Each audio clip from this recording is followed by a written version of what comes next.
Friends, welcome to my channel, a channel that's simply dedicated to your SST preparation for class 9 and 10.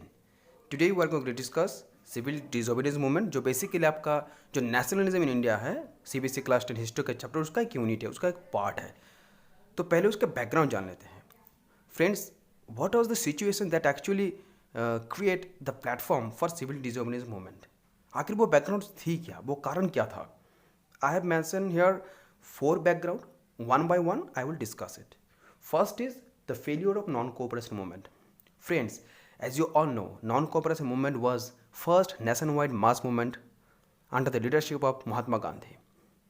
But Mahatma Gandhi called off the movement, abandoned the movement when it was in its peak. आखिर वजह क्या था इसका? चलिए थोड़ा सा जान लेते हैं. गांधी जी को आंदोलन बंद करना पड़ा था क्योंकि फ्रेंड्स जो चोरी चोरा इंसिडेंट था, जी हाँ दोस्तों, चोरी चोरा एक गांव है उत्तर प्रदेश का, where 22 policemen were brutally killed by the protesters, the non cooperation protesters. जी हाँ दोस्तों, which was against the law of satyagraha and the idea of Mahatma Gandhi. जी हाँ दोस्तों, ये किसी तरह के वायलेंस, हिंसात्मक घटना जो सत्याग्रह था उसका खिलाफ था, गांधी जी के सोच के खिलाफ था, क्योंकि गांधी जी के अनुसार it is a complete non violence and peaceful movement. तो वहाँ से अगर देखते हैं फ्रेंड्स, तो गांधी जी कब इस आंदोलन को बंद करते हैं, लेकिन फ्रेंड्स गांधी जी आंदोलन को तब कॉल्ड अप करते हैं, तब अबांडन करते हैं जब आंदोलन एक पीक पे था, लोगों को अपना जो सफलता वो देखने को मिल रही थी. उस जगह से लोगों के अंदर जो गुस्सा था आंदोलन बंद होने की वजह से दबी के दबी रह गया था. जी हाँ दोस्तों, और उस गुस्सा से कहीं ना कहीं लोगों के अंदर एक अनसेटिस्फैक्शन जो था वो क्रिएट हुआ, और ये जो गुस्सा और अनसेटिस्फैक्शन वो कहीं ना कहीं एक बैकग्राउंड, एक प्लेटफॉर्म क्रिएट किया था सिविल डिसऑबीडियंस मूवमेंट के लिए. तो आई होप ये पार्ट आप लोगों को क्लियर हो गया. Second is friends economic depression. Friends 1926 1930 ये जो पार्ट था ये actually basically known as the great depression which is economic depression. World wide economy एक सेटबैक मिला था, एक आप कह सकते हैं थोड़ा डाउन हुआ था, जिसको चलते जो एग्रीकल्चर प्रोडक्शन था उसका दाम कम हो गया था, बहुत सारी चीज़ों को कीमत नहीं मिल रहा था लोगों को. और क्या फ्रेंड्स, इसके चलते जो पीजेंट्स थे, जो लेबरर थे, उनको बहुत सारे परेशानी और मुसीबतें झेलना पड़ा था. वो कहीं ना कहीं एक नाराज़गी सरकार के खिलाफ, अंग्रेज़ों के खिलाफ था लोगों के मन में, जो कहीं ना कहीं एक बेडरॉक तैयार किया था सिविल डिसऑबीडियंस मूवमेंट का. जी हाँ दोस्तों, आई hope this point is also clear. Third is Simon commission. Friends, the British government set up statutory commission under the leadership of sir John Simon. That's why it is also called Simon commission. इसका काम क्या था friends? ये actually setup किया गया था ताकि जो कॉन्स्टिट्यूशनल एडमिनिस्ट्रेशन है इंडिया के अंदर उसे देखना कि whether it is functioning well और नॉट. अगर नहीं चल रहा है तो अगर उसमें कुछ सजेशन है तो वो भी इसमें सजेस्ट करना और कुछ चेंजेस लाना. ये था स्टैट्यूटरी कमीशन का एक एम, एक लक्ष्य आप कह सकते हैं. इस वजह से स्टैट्यूटरी कमीशन यानी साइमन कमीशन सेटअप किया गया था. लेकिन फ्रेंड्स सबसे बड़ी गलती क्या था, इसमें कोई भी इंडियन मेंबर इसमें नहीं था. जो आगे चल के जो कांग्रेस लीडर्स थे उनको बहुत ये आप कह सकते हैं कि नाराज़गी, एक बुरा लगा, एक ऐसा सिचुएशन हुआ था. फ्रेंड्स मान लीजिए फॉरेन से कोई टूरिस्ट आता है तो इंडिया में उसको इंडिया के गाइड लेना पड़ता है, कोई भी गाइड, तभी जाकर उसका टूर पूरा होता है और सभी चीज़ों के बारे में अच्छी से जानकारी मिलता है. लेकिन फ्रेंड्स यहाँ साइमन कमीशन आता है इंडिया के एडमिनिस्ट्रेशन के बारे में जानने के लिए, वहाँ की इकोनॉमी से लेकर सोशल सब कुछ जानने के लिए, और उसमें कोई इंडियन मेंबर ही नहीं होगा. तो कांग्रेस लीडर्स को ये बात अच्छा नहीं लगा, तो वो लोग प्रोटेस्ट पे उतरे, प्रदर्शन करने लगे, साइमन गो बैक जैसे नारे लगने लगे थे. और ये जो एक आंदोलन था, ये जो एक प्रोटेस्ट था, ये कहीं ना कहीं लोगों के सिविल डिसऑबीडियंस की तरफ ले गया था. सिविल डिसऑबीडियंस के लिए एक प्रेरणा स्रोत बन गया, एक इंस्पिरेशन बन गया था फ्रेंड्स साइमन कमीशन. 1928 जब इंडिया में ये आया, उसके बाद से जो प्रोटेस्ट उसका बात कर रहा हूँ. आई होप ये पॉइंट आपका क्लियर हो गया है. Friends fourth number is radical Congress leaders and Lahore Congress 1929. Friends, the radical Congress leaders were the young leaders, that is Netaji Subhash Chandra Bose, Jawaharlal Nehru. They actually possessed some radical mindset. they want radical changes. They actually said enough is enough. Stop the begging bowl. Now we have to take some aggressive action. Otherwise जो British है उनसे कुछ नहीं मिल सकता। तो ये जो उनका सोच था, ये जो कांग्रेस लीडर का जो सोच था, रेडिकल जो सोच था, वो कहीं ना कहीं जो यंग जनरेशन था उसको बहुत इम्प्रेस किया, उनको बहुत इम्पैक्ट उन पे पर पड़ा, और वो कहीं ना कहीं एक इंस्पिरेशन बना सिविल डिसोबीडियंस जुड़ने में। जी हाँ दोस्तों, आई होप ये जो पार्ट था ये आपका क्लियर हो गया। अब क्या आता है फ्रेंड, लाहौर कांग्रेस। जी हाँ दोस्तों, हींग का तड़का आप जानते हैं क्या, वो था लाहौर कांग्रेस। जी हाँ दोस्तों, ये एक फाइनल टच था। लाहौर कांग्रेस कब हुआ था, 1929 में, under the leadership, you can say presidentship अब जवाहरलाल नेहरू, वो प्रिसाइड कर रहे थे इस लाहौर कांग्रेस को। He actually says categorically that from now on our sole purpose is to gain full independence, that is पूर्ण स्वराज।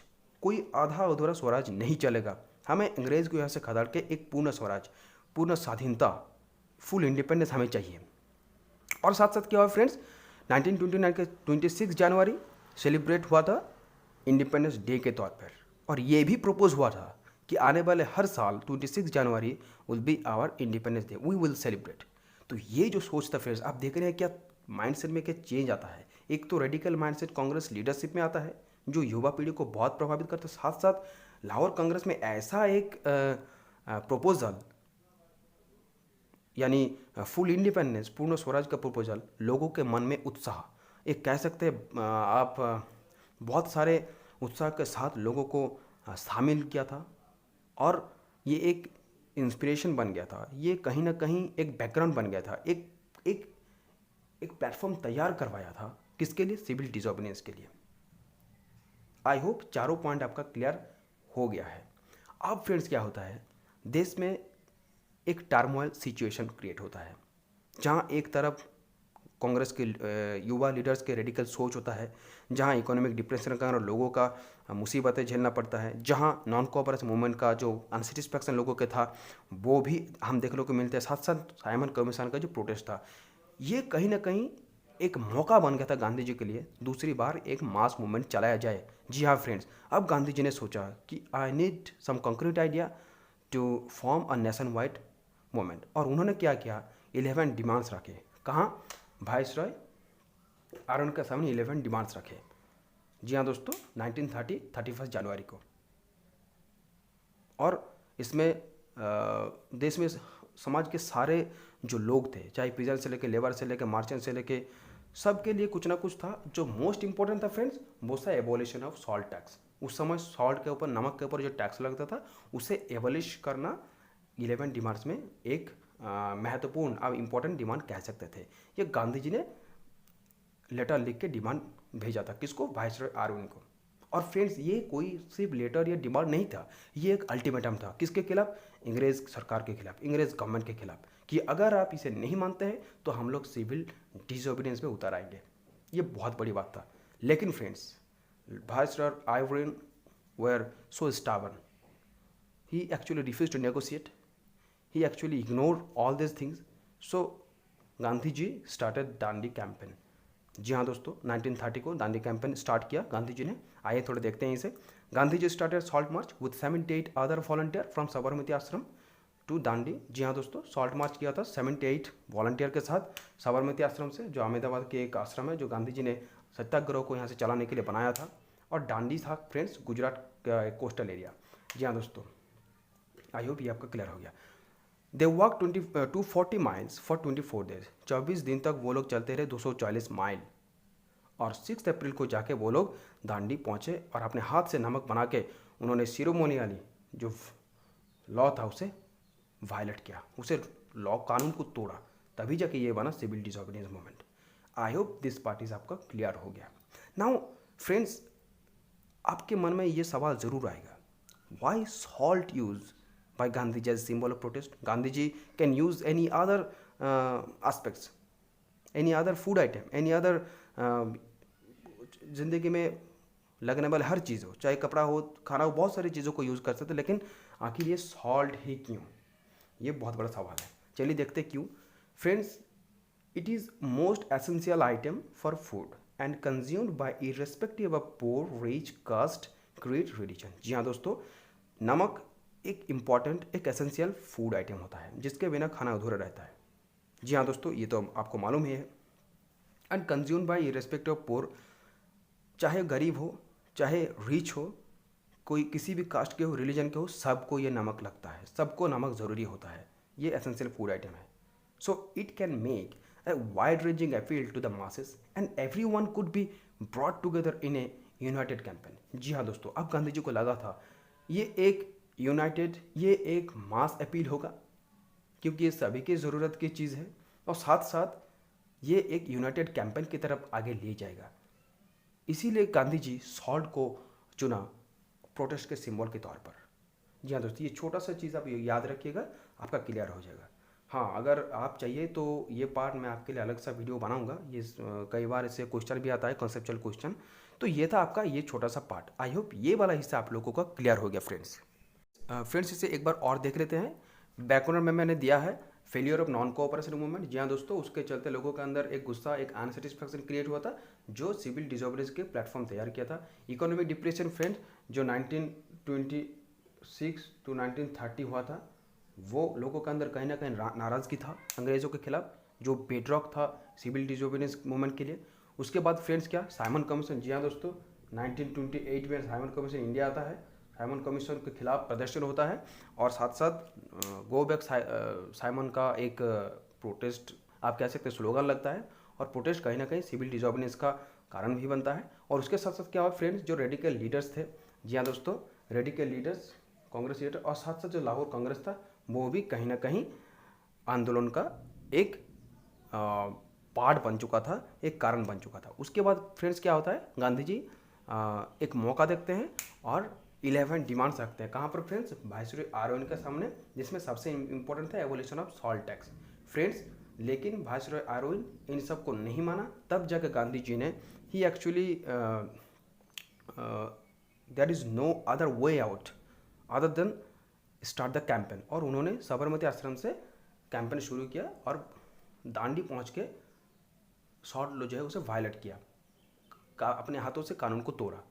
तो ये था ये छोटा सा बात। उसके बाद सॉल्ट यूज़ क्यों ही, सॉल्ट ही सिंबल के तौर पे क्यों यूज़ हुआ, क्योंकि friends salt is widely used and ये एक मास अपील होने वाला था और ये यूनाइटेड कैंपेन भी होने वाला था, जो पूरे देश को, पूरे समाज को, चाहे वो पोर हो, रिच हो, कोई भी रिलीजन का हो, उसे एक साथ जुड़ने वाला था। ये सॉल्ट का आइडिया, ये सॉल्ट का सिंबल, इसीलिए गांधी जी ने सॉल्ट का सिंबल इस्तेमाल किया था प्रोटेस्ट के तौर पे। आई होप ये छोटा सा पर आपका क्लियर हो गया। यहाँ से कोई भी यहाँ पर कॉन्सेप्ट पे ही आपका क्वेश्चन आता है। कॉन्सेप्ट अगर क्लियर हो गया तो आपका 80% जॉब डन। थोड़ा सा किताब को पढ़ लीजिएगा, आपका कोई भी क्वेश्चन यहाँ से नहीं रहेगा। Okay friends.